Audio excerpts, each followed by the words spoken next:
This episode is brought to you by Love Hurts. Kiwi Kwan has had quite a career, from childhood roles in Indiana Jones and the Temple of Doom and The Goonies to a recent Academy Award win for Everything Everywhere All at Once. But now Ki finally stars as a leading man in the film Love Hurts. Love Hurts is the perfect date night movie with its mix of over-the-top action, comedy, and a ton of heart.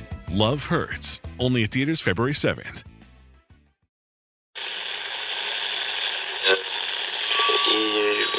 Ampire.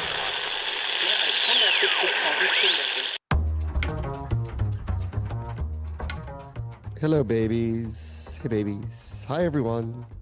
Hi, everyone. How are we doing today? Happy Wednesday. It has finally hit that there is no more football. I think today's the day. Yeah. I did a live stream with Kime last night that I do, typically during the season. And it was like the last one we're going to do for a little while at least. And I said to him, because, I normally have him on this show, tape a segment. And I go, hey, do you want me just to take a piece of this and use it for the show? And he goes, no, I'm really bored, man. He's like, you gotta give me something to do tomorrow. And I'm like, yeah, because it just, when it ends, it ends. At least when you prepare for it to end. I guess that's the different part of this year. You prepare for it to end. And for this team, for a long time, I prepared for the end. And this is the first time in a while that I didn't. So that was good. And now today, yeah, I'm bored. Right. Like out of the blue, I've got nothing to do.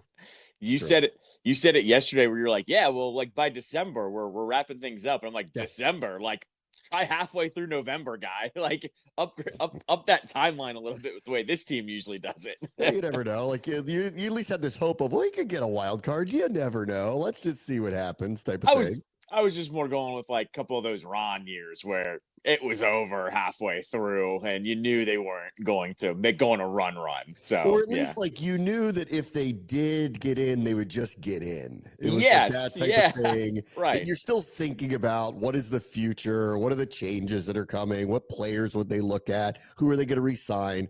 And like, I just can't even bring myself there yet. This was the first year I can remember where I was just locked into literally the team, what they could do, and not thinking about the future. And every time anyone brought it up, I'm like, I don't know, man. I'm just not there. Like, Travis Hunter looks great. I don't think we're going to get him. I was like, that's right.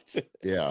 This is also weird too, that like they're picking so far back in the draft. Like it's not even worth like going that much into detail. I know we're going to attempt to, but like, we're not like, oh, these 10 players are going to be there when they're picking. We have no idea what it's going to look like at 29.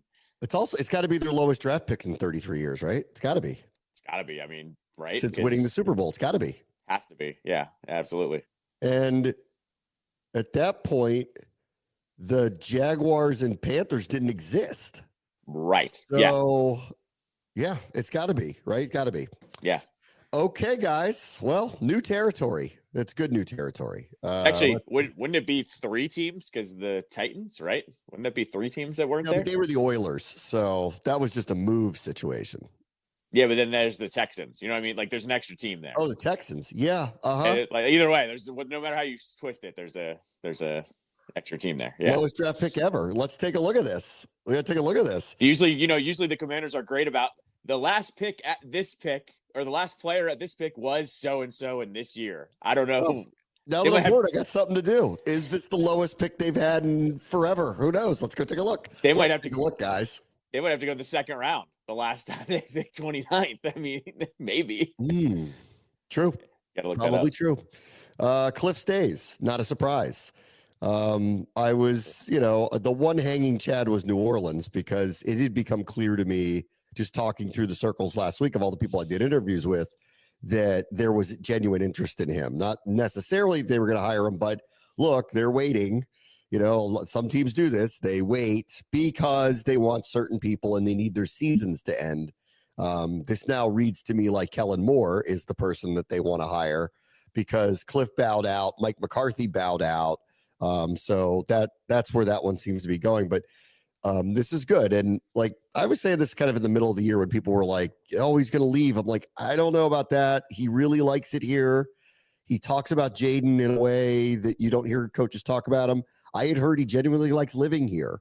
And maybe he's not ready to jump back in as a head coach. He had said, I rekindled my joy here. I needed a minute, to like get back into, do I love doing this in the NFL?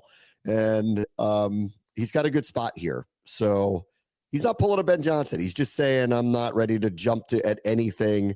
And it doesn't hurt that the Cardinals are still paying him like a head coach. So it was never going to be about money, not this time around. In the not too distant future, it may be. And then we'll see how things go here. We'll see how he feels about things here. But the good news is the gang's getting back together next year. So it's good. Yeah, I kind of looked at the situation in New Orleans and kind of was like, I don't know what's exactly appealing to make the jump from here to there. And he's getting paid through 2027. It's worth just noting the years on that. So it's not like this is 1 year. Like he could take a look at the landscape next year and say, I'm good on that. But you look at New Orleans, quarterback situation is murky. They have salary cap issues every single year. Yeah. We don't know when they're going to teeter finally with all these veterans that they have. So I think he took a look at the situation too, was like, if I'm going to be a head coach, I don't think it's going to be with that situation down in New Orleans. You're probably not in the short term unless you know what the answer is at quarterback. I think especially for like an offensive coach like this, who's worked with high level quarterbacks, he's not going to want to turn around and start Jake Hayner. Like that's just not, that's not going to be very appealing. So unless he's got some tied situation where he's like, if I go there, you come with me and I like you and you like me, I think it'd be a very difficult spot to go there. And, they'd have to overwhelm him with money. And he's already on the record said that's not what this is about. And it's not like he's not making good money because he's getting the head coaching money from Arizona. So I never thought he was going anywhere the whole time. And then once he I think he kind of signaled that by saying a week ago, I'm not taking any interviews until our season is over, which was basically telling all the other teams, go ahead and move on without me. Don't wait for me. And so, but this is good. I don't want Jaden to have different people coaching him every year. That rarely works out very well. Changes will occur over time. Josh Allen's been a really, really, really high level quarterback. Lamar Jackson's been a high level quarterback with different offensive coordinators throughout their career. So that it's inevitable that it'll happen, but I don't want it to happen after year one, especially how well it went. And I want to see what happens if they get a couple more explosive playmakers in and around this, maybe a little help on the offensive line. Let's see what that looks like. And it sounds like that's what Cliff wants too. So that's the good news. Yeah. I mean, as far as a first year goes and with any scenario, it went as well as it could have gone without winning the Super Bowl, essentially. Yes. And I think it was Peters was talking about them yesterday or 2 days ago in the end of season press conference where he was saying he never beat Cliff into the office. Cliff was always there before he was at 5 a.m. and it would be him and Jaden talking about things in the hallway. When you have that type of collaboration happening between your offensive coordinator and your rookie quarterback, you don't want to break that up. And it also means they both genuinely like each other as well. I don't know how Cliff and Kyler got along by the end, but you and I both know that probably wasn't a great scenario. Right now, these two seem to really like each other and really like to actually break things down in a good way. Okay, next topic. I must bring this up, and I'm a little surprised that I have to bring it up. But because my friend, Kevin Sheehan, said something on his podcast where he insinuated that he heard something's happening with the name. I'm going to say, and this is not to be totally counter, and I'm not suggesting that he doesn't know what he's talking about. He does, and I'm sure he knows people in the organization, and they're talking to him. I will just say it is not something I've heard about at all. They're aware that it is not the most popular thing. The ownership here also grew up with the Redskins, right? So trust me, they feel it, hear it, but they have said this over and over and over. It's not a priority. And I have not heard a single thing about any headwinds of it changing anytime soon. Now, it doesn't mean that it won't at some point or that Kevin isn't getting information that I don't know, because maybe he is. But I'm just telling you from what I've heard and from my perspective, this is not high on the priority list. And it's not something that they feel like it's not simple to do. Okay. I know it feels like as we went through it that it somehow was, it isn't. And when it has been brought up to me, and not typically by me, but just somehow brought up through some of the people that I know in the ownership group, the first thing out of their mouth is, that is not an easy thing to do. It's a very, very difficult, expensive project. And it's just, of the money they spent on the stadium, on the practice facility, on probably lobbyists to probably make sure that the stadium went through at least, to the point where the city council and the mayor need to work on trying to make this a reality at RFK, or dealing with the other jurisdictions, all the things that they've spent on it. This is just not high on the priority list. So because Kevin did what he did, I got a lot of messages from people. It's why I just want to address it, because I don't know what he heard, and I'm not saying he's wrong. All I'm saying is that was speculative to me, because no one has said a word to me about the name changing anytime soon. And it's not even something that bubbles up and I hear about. Like, typically you would hear like, hey, they're talking about this or they're talking about that. That's not even part of the conversation. So sorry to disappoint you. I'll just say that up front. Sorry to disappoint you, because I know a lot of people hear that and they go, oh, they're going to change it again. Maybe they will, but I'm not hearing a word about that right now. I have said this for years. You know how I felt about the branding and the process of going through the branding. I don't think they're doing anything until they're having the stadium locked in and there's a timeline to literally leave it behind. And that's if they want to by that point. Like, let's say they do get, let's say RFK really does come through. What's the realistic timeline that they're going to be at RFK? 2030? Do you think that's probably about right? Like, let's say it comes through this season, 5 years to get it done, built, all that. If the city council and the mayor approve it, I think 2030 would probably be a realistic year that you could expect it to be open. But because they still have to go through the environmental studies and all the things, the red tapey things that you have to go through just to do it. And then they got to build the thing, and it's going to take 1 to 2 years to build it. Right. So I'm looking at that timeline. And if they're going to do anything, I think that becomes the deadline. And all of a sudden, if it's 2030, it's like, okay, we're going to start this process in 2028. And you know what? They might not even tell you they're going to be going through this process, because last time, when we were going through this, no name worked, right? So no one liked anything. So they might not even tell you that they're going to start going through with it again. And here's the thing. You and I have talked about this. I've talked about this with our friend Scott Jackson. It doesn't matter if you win. And guess what? They're winning. Like, the first thing that they checked off the box with this rebrand is it doesn't really matter if you start to win, and they are. And you know what? I saw more number 5 jerseys in every stadium I went to this season than I've seen of any other player in my entire life. I think they're doing just fine. Could they probably do better? Yeah, probably. But you know what? If you start winning, nobody's going to care about it. I promise you that. I will reiterate.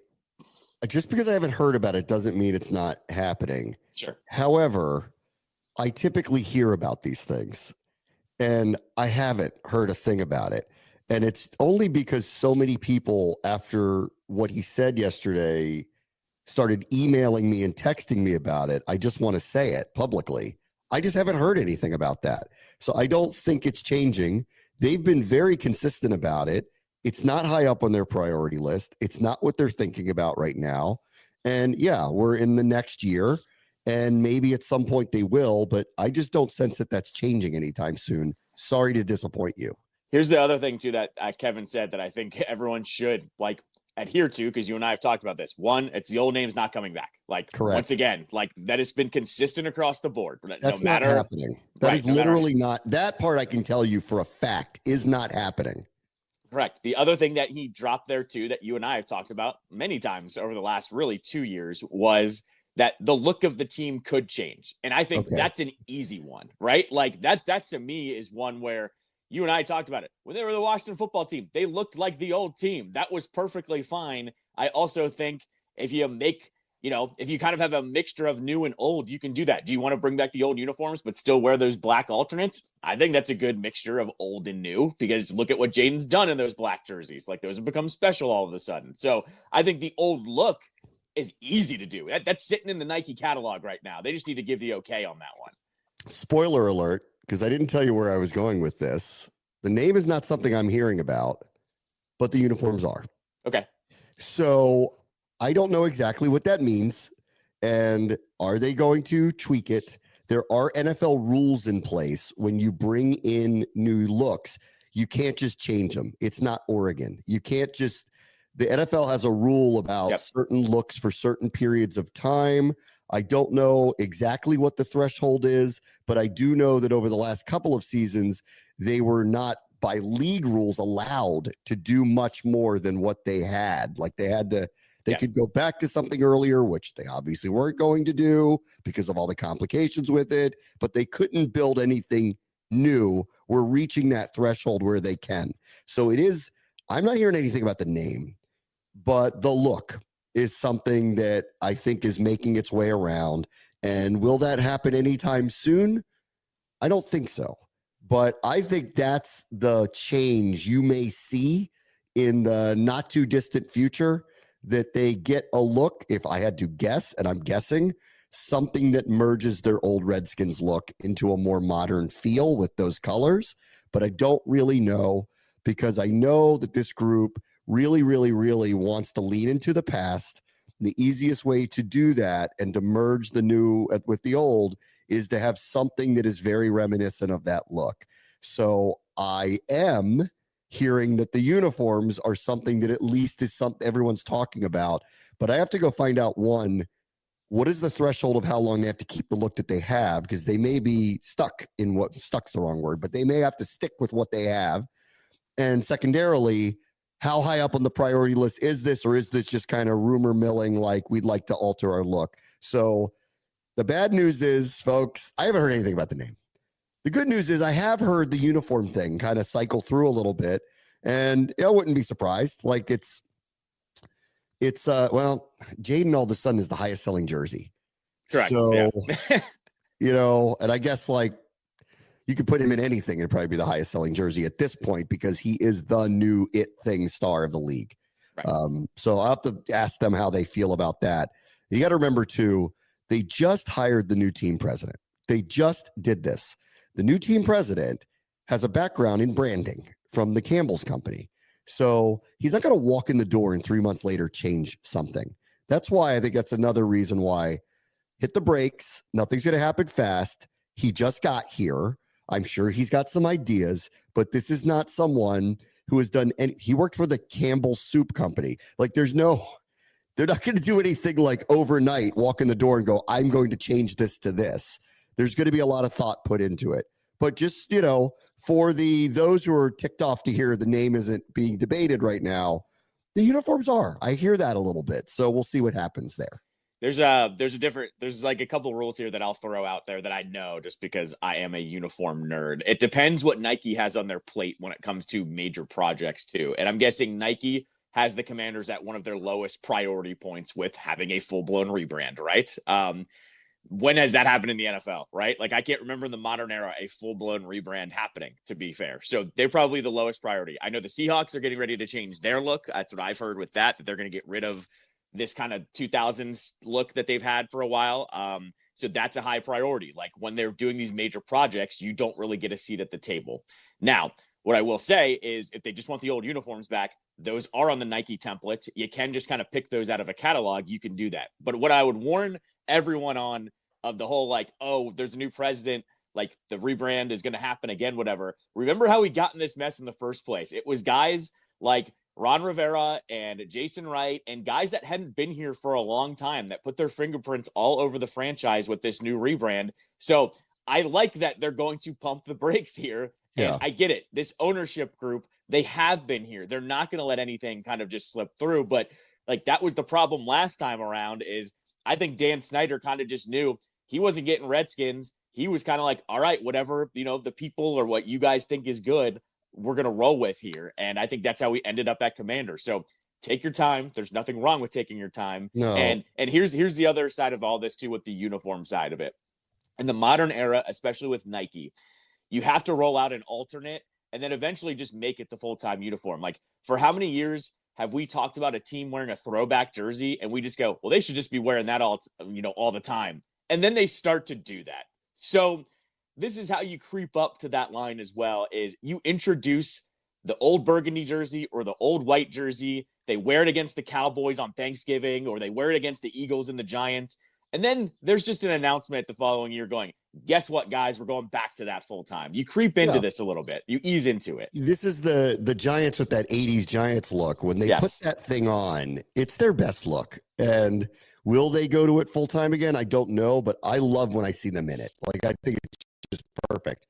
The Eagles, when they put that Kelly green on, look amazing. You know, I know they're treating it like an alternate.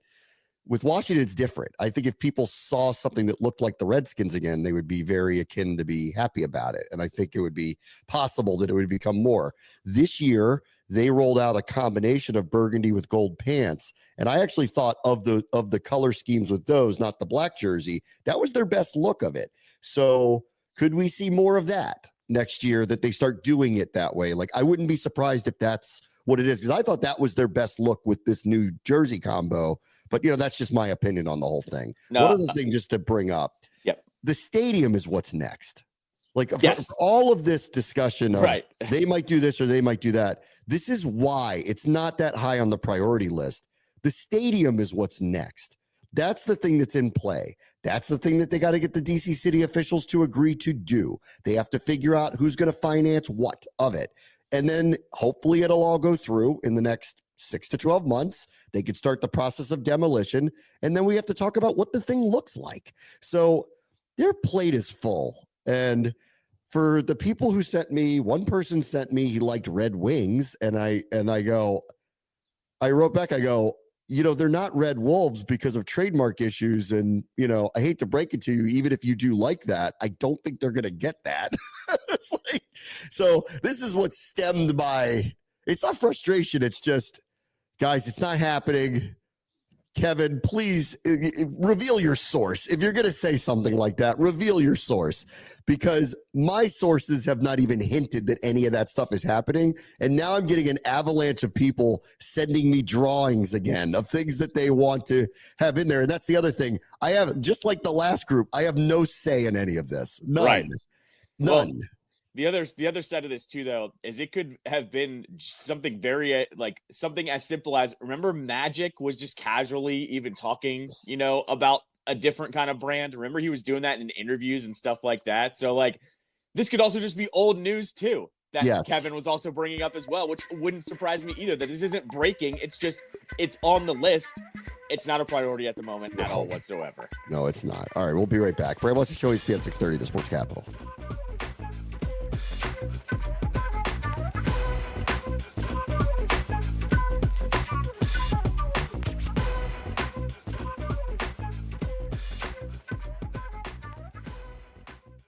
Hey there, Ryan Reynolds here. It's a new year, and you know what that means. No, not the diet. Resolutions. A way for us all to try and do a little bit better than we did last year. And my resolution, unlike big wireless, is to not be a raging and raise the price of wireless on you every chance I get. Give it a try at mintmobile.com/switch. $45 upfront payment required, equivalent to $15 per month. New customers on first 3-month plan only. Taxes and fees extra. Speed slower above 40 gigabytes on unlimited. See mintmobile.com for details.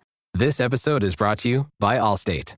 Some people just know they could save hundreds on car insurance by checking Allstate first. Like you know to check the date of the big game first before you accidentally buy tickets on your 20th wedding anniversary and have to spend the next 20 years of your marriage making up for it. Yeah, checking first is smart. So check Allstate first for a quote that could save you hundreds. You're in good hands with Allstate. Savings vary. Terms apply. Allstate Fire and Casualty Insurance Company and Affiliates. Northbrook, Illinois.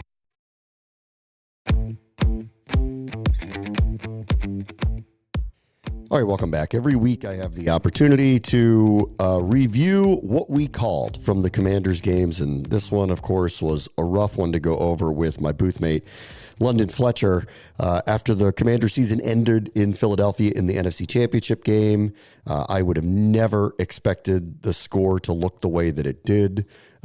As we talk about in this podcast, the booth review, which we do every week, and obviously this is the season finale of it with the season ending for Washington, I just never could have pictured a score like that. And, we discussed the officials' role in all of that. We discussed the performance of the team, the turnovers, everything.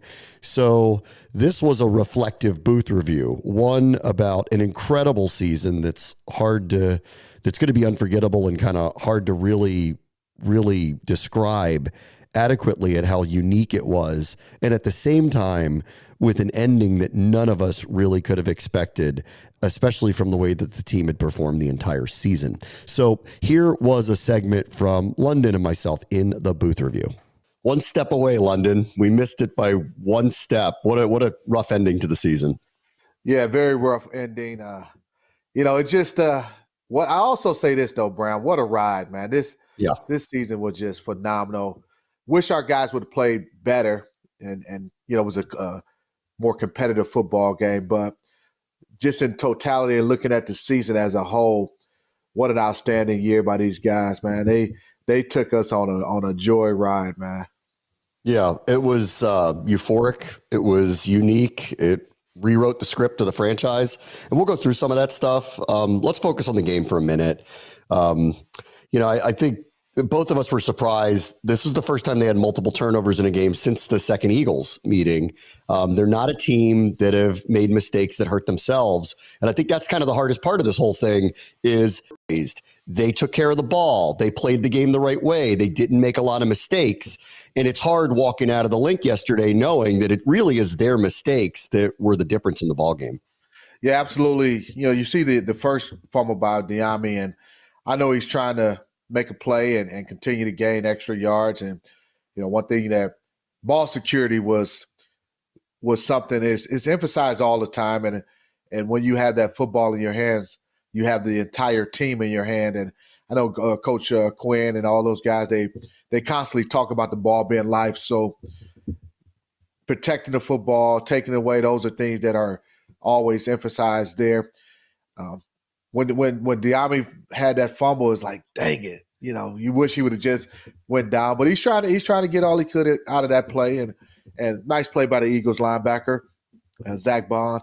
But so that happens, and then you get the fumble on the kickoff return. He's like, oh my goodness, what's happening here? Like, after especially seemed like we were going to have about a minute and 30-something seconds left before the half for Jaden to potentially go out and lead us to some points before the half and fumble that ball away and allow the Eagles to get more points right before the half. He's just like, wow.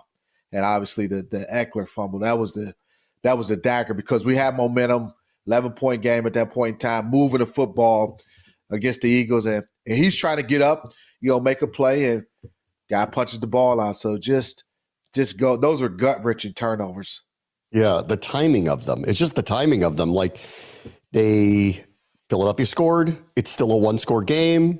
They had used their timeouts wisely on defense. They're giving themselves a shot to get back into it. Even the Diami one, obviously was poorly timed.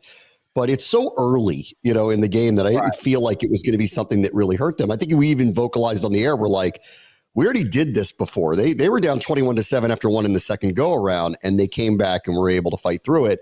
And I felt that momentum shift, but the one at the end of the half was a killer. And then the Eckler one, unfortunately, because the momentum had actually turned. It was an 11-point game. They got the score. Jaden made that run. The defense got a stop. They're at midfield.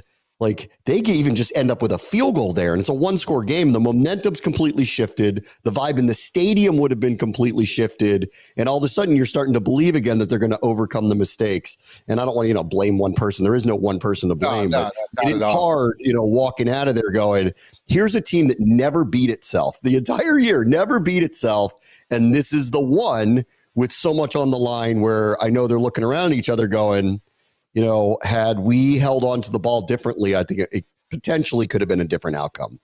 And something also about the Eckler fumble, the Philadelphia Eagles defense looked like they were real, and they were searching for answers against that offense. Really had it. They always go no huddle. Our offense does, but it seemed like they had kicked it in a little bit more up tempo type of gear, and the Eagles defense were really having trouble think the running game has started hitting a little bit, made some yards in the run game. The passing game was coming alive. And the Eagles defense, their guys were looking a little winded. And when that happened, that was the kind of the shift back to shifting the momentum back in the Eagles' favor. I also say this from a defensive standpoint. I wish the Eagles weren't able to get all those points off the turnovers because it's one thing to turn the football over, but they got out of the first three turnovers, they got 21 points. If you give up 10 points or maybe 13 points, you hold them to a couple field goals or in some instances not give up points at all.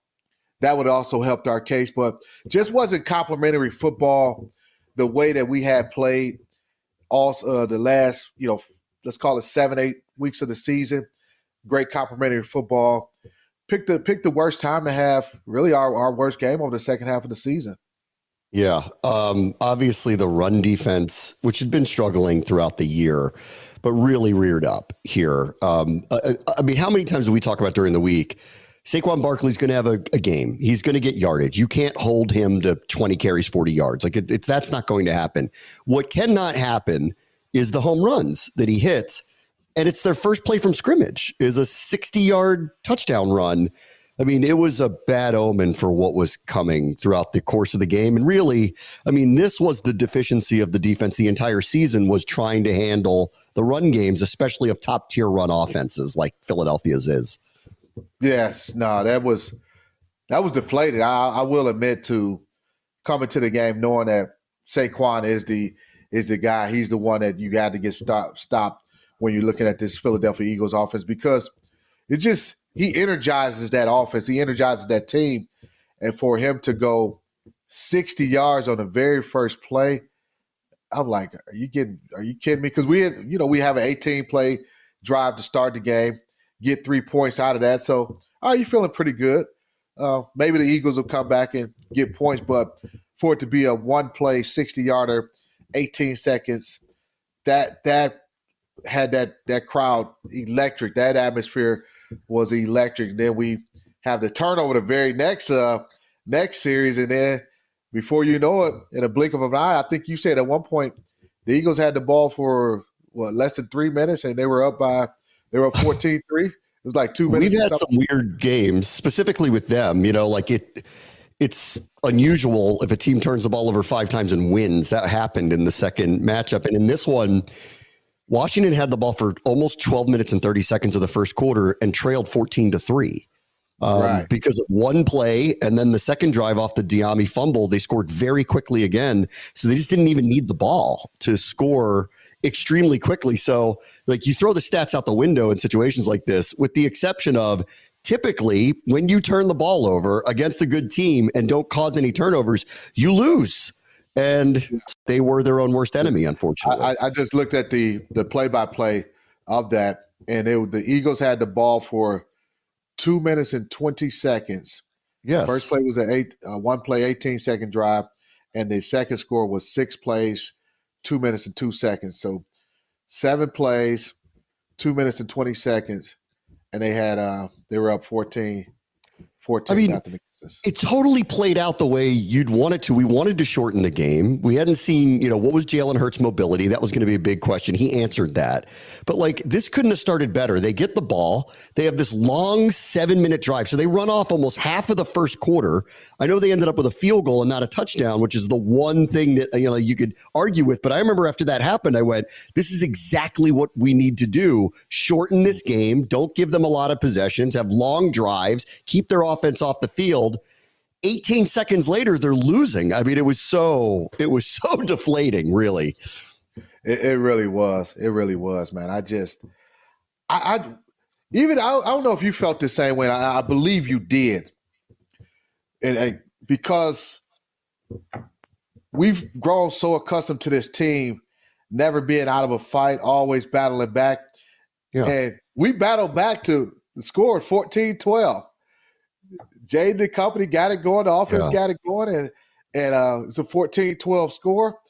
And you look at hoping the defense can make some plays to kind of get us back because the game felt like it got tight for Philadelphia, and they go down and get a 12-play 72-yard touchdown drive. Yeah. But that's not okay. You're still a one-score game, but then that fumble right before the half, that was another just gut punch, man.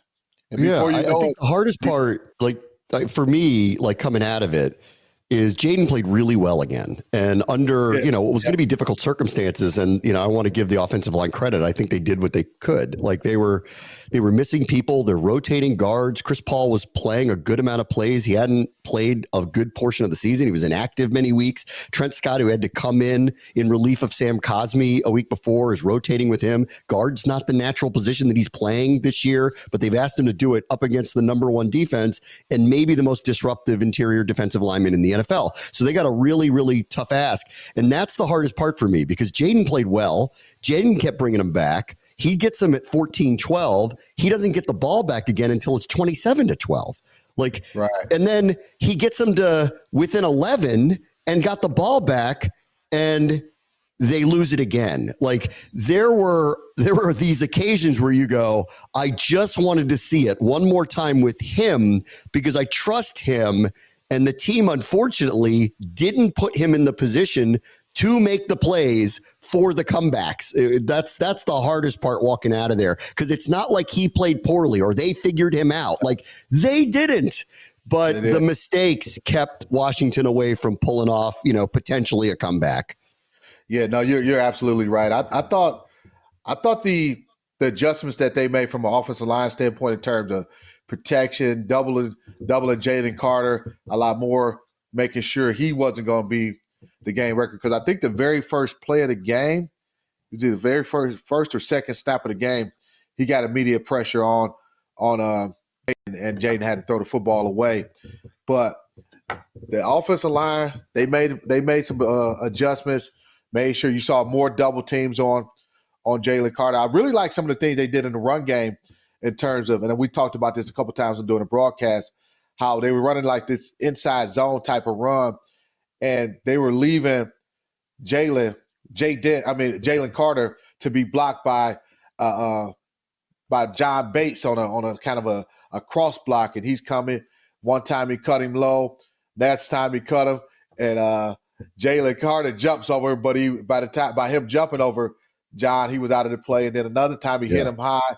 So it was a good ways to kind of attack him, but there was a crucial sack late in the game where after a defense goes 3 and out in the second half, we go 3 and out to start the second half, get the ball back, and it was a second down sack we gave up, and put us in 2nd and 20, 3rd and 20. Yeah. Something along those lines. But I want to say this too, because after the second matchup, everybody in Philadelphia, it was all excuses about, how they lost or why they lost and why they could rationalize how Washington came back and won. It wouldn't give them credit for winning. They were blaming the injury to Jalen Hurts. They were blaming a phantom false start. CJ Gardner-Johnson got kicked out. They were just coming up with excuse after excuse after excuse. Right. I will say this, the officiating had a lot left to be desired on a number of occasions, right? The Sandra Still quote unquote late hit, the PI in the end zone, which was marginal on Devontae Smith, the lack of a PI call on Luke McCaffrey late. That was ridiculous. There was a clear lack hold. The hold on Luvu on the 4th and 5. On the 4th and 5 throw. That was one thing. But I just want to say this out loud. The officials didn't lose this game for them. There's no excuses here. I think the officials, there's a lot to be desired with what happened, and it didn't go their way for sure, Washington's. But I didn't walk out of there going, they lost because of the refs. I don't feel that way at all, really. No, I don't feel like that, but I feel like the score would have been more competitive because 100%. If they call that hold on Louisville on the 4th and 5, they punt. He's punting that football. That's right. Punting that football. They get a touchdown out of that. The late hit, quote unquote, late hit on Saberstill, that's a third down stop. They're going to kick a field goal. So, you're taking, that's 11 points off the board, potentially right there. I guess there was a missed face mask on the sack that I mentioned. So all these things kind of add up throughout the course of the game. No, you cannot turn the football over 3 times. Yeah. And especially on the road against the best team in the NFC. And, they're not the reason we lost the game, but they played a part in the score not being more competitive and potentially the game being a lot tighter. And we know how we do in close ball games. That's me and London Fletcher every week on the Booth Review. And obviously that was our season finale as the season came to an end for Washington. Over the weekend, Philadelphia heads to New Orleans to take on Kansas City in a rematch of Super Bowl 57 in this Super Bowl coming up, Super Bowl 59. Back after this, Bram Watch the Show, ESPN 630, the Sports Capital.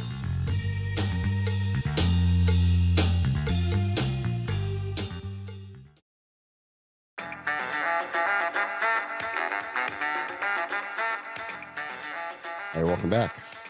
I saw a little piece from Brian Windhorst on ESPN who said the issue with Jimmy Butler is you can't move Brad because Brad's got the no trade clause still. Listen, Ted made a boo-boo by giving him the no trade clause in the first place. The Suns also made a boo-boo by doing the acquisition and not forcing him to remove it out of the contract. So I don't know what the power of Brad is in this because very few people get this, but he's done it to 2 teams now. I guess like he's saying, this is my contract. You have to transfer it. And they took a hard line and they got it done. I'm a touch surprised, but then, the Phoenix was so hot to trot to get him that they were willing to do anything. But this is why they are where they are now. And when they did acquire him, I think we were all kind of like, man, Durant, Booker, and him, I guess that's going to be good. It turns out it's not. And now they're in the same.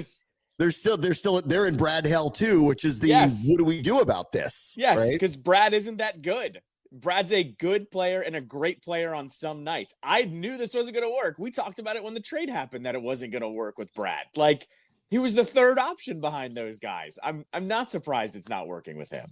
So again, I'm still getting out of football brain and rejoining the rest of you in the real world, but I am aware that he's coming off the bench, that he didn't really like that very much, that their team would make the playoffs right now, but kind of barely. So they're really underachieving. And Jimmy Butler really apparently wants to go there, but the only facilitated move is Brad. The Heat don't want it now. The Heat wanted it 5 years ago. The Heat don't want it now. They know what getting him now is. That's ridiculous. And they need to find a third, fourth team to facilitate it. And nobody wants that contract. So, I'll give Riley this. He's not getting bullied into doing something he doesn't want to do. And that centers around Brad, because the only way that trade makes any sense is Brad ends up somewhere, and no one seemingly is jumping at that right now. No, exactly right. And I don't know if you saw, did you see what his wife posted on Twitter yesterday? No. This is a mixed bag, and I feel for her, but at the same time, it's kind of like this is the life of a pro athlete. I guess her and, their kids were sitting, I don't know if they're courtside, lower level, whatever, at the Suns game. And somebody was heckling, but he wasn't saying anything like outlandish. He was just saying like, waive your trade clause. You're a bum. Like it was kind of normal stuff that you hear at a game. And all I could think of was, this is what happens when your husband's making $50 million a year and things aren't going correctly. Like, I feel for your kids. They shouldn't have to hear that. And maybe you should remove them from the situation. But like, I just all I could think of was like, you kind of reap what you sow. If it's not working out, fans get mad. This is modern sports at this point. And this is what it's always been with Brad. Like, you're kind of lucky it didn't happen more in DC because we just kind of know what the score is going into that arena when the Wizards are playing. So yeah, like I saw that and I was kind of like, I don't know, like you're making 50 mil and he's not performing well. What do you want the fans to do? Sit back and do nothing? So yeah. He's probably sitting there going, he had a pretty good year. Like everybody liked Brad. He was on press releases. We made fun of it. Yep. He scored a lot of points. He clearly had the GM and owner's year, and they didn't have to win. They didn't have to win. Yes. And nobody heckled him. Like that says a lot about the organization here.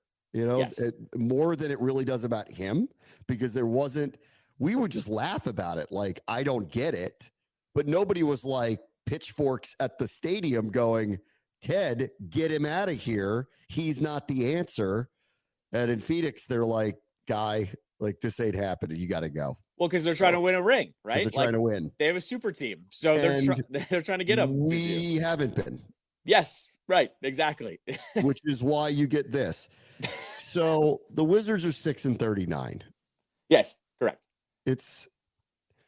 I've said this, like, I have not watched them play much this year because I just can't bring myself to do it. Like, if you're going to be that bad and you're going to celebrate it, because that's what they're doing. They're doing this purposefully to be this bad. Call me when you've decided you want to be moderately competitive again. I am not going to, as they put it in the summer, tune in for the glimpses of what 4 to 5 years from now are going to be. I'm just not interested in that. I don't go on a date with someone thinking about the glimpses of our marriage in 10 years. Like, I don't, that's not what I'm doing. Sure. And secondarily, it might not be a good marriage because you can't guarantee that this team is going to be good in 4 to 5 years. Like, on this team right now, if you're trying to sell to me that this is the Thunder, where they went through this horrific period of time, stacked up all the picks, got a bunch of players, and unleashed it on the world, which is what happened here. So if that's the model, fine. But I will tell you, 3-4 years ago, Shea looked like a superstar. Like, none of the guys on this team look like a superstar to me. None of them do. And again, admittedly, I'm not watching them like I used to, but when I do tune in, I'm telling you, that ain't it. The same thing I say to you about the Nationals, where I'm like, they're doing this rebuild, and I look at them and I go, they have a couple of nice players, but that ain't it. That may change with these outfielders that they have now, and I'm willing to be open to that. But I watch the Wizards right now, and I go, I don't see it, guys. Like, you better show me where your Shea is, because I don't see him right now. You guys are 6-39, selling to me that in 3 years you're going to be a dynamic monster. On what basis are you making that claim? I mean, I will say I don't see it from any of the players right now. I think Bilal's the one that flashes it, but that's all he does is flash it. There's no consistency there. Yeah, nice player, yeah. And he's young. I'll hear it out. He's young, fine. Right. But I've said this before. I will keep my mouth shut on this team because I've bitched about them middling for so many years, and all I've wanted them to do is just pick a direction. Either try or don't. And they're not. They're not. And like, I'm with you. Come talk to me when you're competitive. But at the same time, I'm not here to bitch about it because apparently this draft is good. Apparently this draft is deep. We bitched about them not tanking when Wembanyama came out.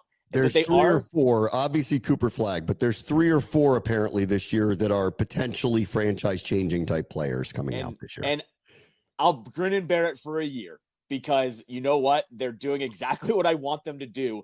This league, you cannot get good unless you get one of these guys, unless you're a destination, and they're not a destination. Yeah. So this is the only way they can get one of these players. I can turn away from it for a season. I'm not going to complain about it. It might be more than one, dependent if they get the number 1 pick. It's fine. That's fine. All right, real quick. I did watch a good amount of the Caps beating the Flames last night. It was kind of a run-of-the-mill, middle of the season. They won 3-1. Neither team had any exciting moments.